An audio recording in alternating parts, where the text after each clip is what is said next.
Praise the Lord. आज परमेश्वर चाहते हैं हम यदि प्रार्थना करते हैं तो अपने लॉजिक्स को न लगाएं, अपने तर्कों को न लगाएं, क्योंकि तर्क करने से मनुष्य परमेश्वर की प्रतिज्ञा पर संदेह करता है और कहीं ना कहीं परमेश्वर जो पूरी दुनिया का क्रिएटर है उसकी बातों पर संदेह कर कर उस पर दोष लगाता है और इन बातों का कॉन्सिक्वेंस हमें देखने को मिलता है। आज हम परमेश्वर के वचन से सीखेंगे। यदि आपने प्रार्थनाएं की हैं तो निश्चिंत हो जाइए, उसका उत्तर आपको मिलेगा ही मिलेगा। एक चमत्कार होने की आशा अपनी लाइफ में रखें, तर्क न करें। हम लूका की किताब 1 अध्याय उसके 13 पद को पढ़ते हैं। यहाँ पर लिखा है, परंतु स्वर्गदूत ने उससे कहा, हे जकरिया, भयभीत न हो, क्योंकि तेरी प्रार्थना सुन ली गई है और तेरी पत्नी इलीशिबा से तेरे लिए एक पुत्र उत्पन्न होगा। तू उसका नाम यूहन्ना रखना। जिब्राइल स्वर्गदूत ने स्वयं आकर यूहन्ना से ये बातें कही। अब जब स्वर्गदूत ने ये बातें यूहन्ना से की, उस समय यूहन्ना बहुत बुजुर्ग था, उसकी पत्नी इलीशिबा भी बहुत बुजुर्ग हो गई थी। और बाइबल हमें बताती है, लूका 1 अध्याय उसके 7 पद में, इलीशिबा बांझ थी क्योंकि वे दोनों बूढ़े थे। और यही बात जकरिया के जीवन में डाउट करने वाली होती है। वो तर्क लगाता है, लॉजिक लगाता है। This is not possible for me biologically and logically. वो कहता है कि लॉजिकली और बायोलॉजिकली मेरे लिए पॉसिबल नहीं है, ये कैसे हो सकता है।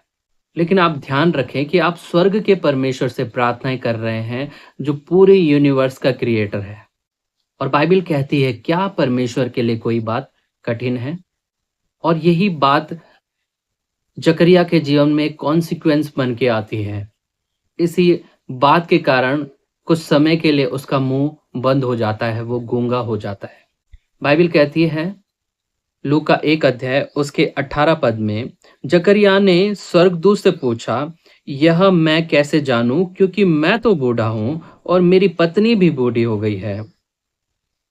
जब स्वर्गदूत ने उसे ये कहा था कि तू तेरा एक पुत्र होगा और उसका नाम तू यूहन्ना रखना, उसके बाद जकरिया एक सवाल उठाता है कि मैं कैसे जानूं, क्योंकि मैं तो बूढ़ा हो गया हूं और मेरी पत्नी भी बूढ़ी हो गई है। लेकिन जकरिया ये भूल चुका था कि मैंने स्वर्ग के परमेश्वर से प्रार्थना की है, जो क्रिएटर है, जिसने आकाश और पृथ्वी की रचना की है, जो मेरा भी क्रिएटर है। और कई बार हम ऐसे ही संदेह करते हैं परमेश्वर के सामने। आगे हम पढ़ते हैं, देखिए क्या हुआ है। लूका 1 अध्याय उसके 19 पद को मैं पढ़ रहा हूं। स्वर्गदूत ने उसको उत्तर दिया, मैं जिब्राइल हूं, जो परमेश्वर के सामने खड़ा रहता हूं, और मैं तुझसे बातें करने और तुझे यह सुसमाचार सुनाने भेजा गया हूं। जिब्राइल स्वर्गदूत ने उससे कहा कि मैं तुझे सुसमाचार सुनाने के लिए भेजा गया हूं। तेरे जीवन में ये गुड न्यूज आ चुकी है। तुझे रिसीव करना होगा, इस बात को स्वीकार करना होगा कि तेरी प्रार्थनाएं सुन ली गई है। हालेलुया। उसके बाद लिखा है लूका 1 उसके 20 में, देख, जिस दिन तक ये बातें पूरी न हो लें उस दिन तक तू मौन रहेगा, बोल न सकेगा, इसलिए कि तूने मेरी बातों को जो परमेश्वर के समय पूरी होंगी प्रतीति न करी। सो यहाँ पर कुछ समय के लिए जकरिया गूंगा हो चुका था, जब तक कि यूहन्ना बपतिस्मा दाता पैदा नहीं होता, और जब तक उसका नामकरण नहीं हुआ तब तक उसका मुंह नहीं खुला। और बाइबल ये कहती है, लूका 1 अध्याय उसके 63 पद से मैं आपके लिए पढ़ रहा हूं, उसने लिखने की पट्टी मंगाकर लिखा, उसका नाम यूहन्ना है, और सबों को आश्चर्य हुआ।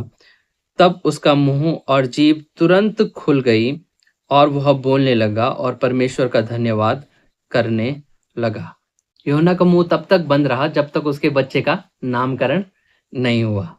सो ये बात हमें ये बताती है, यदि हमने परमेश्वर से प्रार्थना की है तो हम लॉजिक न लगाएं, अपने तर्कों को परमेश्वर के सम्मुख न लगाएं, और ये जाने कि प्रतिज्ञा करने वाला सच्चा परमेश्वर है, और क्योंकि वो परमेश्वर है इसलिए वो सारे काम कर सकता है। और इसी आशा के चलते तो आप और हम सब उनसे प्रार्थना कर रहे हैं कि हमारी लाइफ में जो आशीष मिले वो मिरेकुलस हो। और इन्हीं बातों के चलते तो हम परमेश्वर से प्रार्थना करते हैं। और यदि प्रार्थना कर रहे हैं तो लॉजिक लगाना क्यों? इसीलिए वचन कहता है अपनी समझ का सहारा न लेना, वरन संपूर्ण मन से यहोवा पर भरोसा रखना, क्योंकि वही तो है जो तेरे मनोरथों को पूरा करता है। आमेन, हालेलुया। परमेश्वर आपके मनोरथों का पूरा करेगा। यदि आपने प्रार्थना की है तो आज निश्चिंत हो जाइए, परमेश्वर आपको आशीष देने पर है। God bless you. आप सभी आशीषित हैं।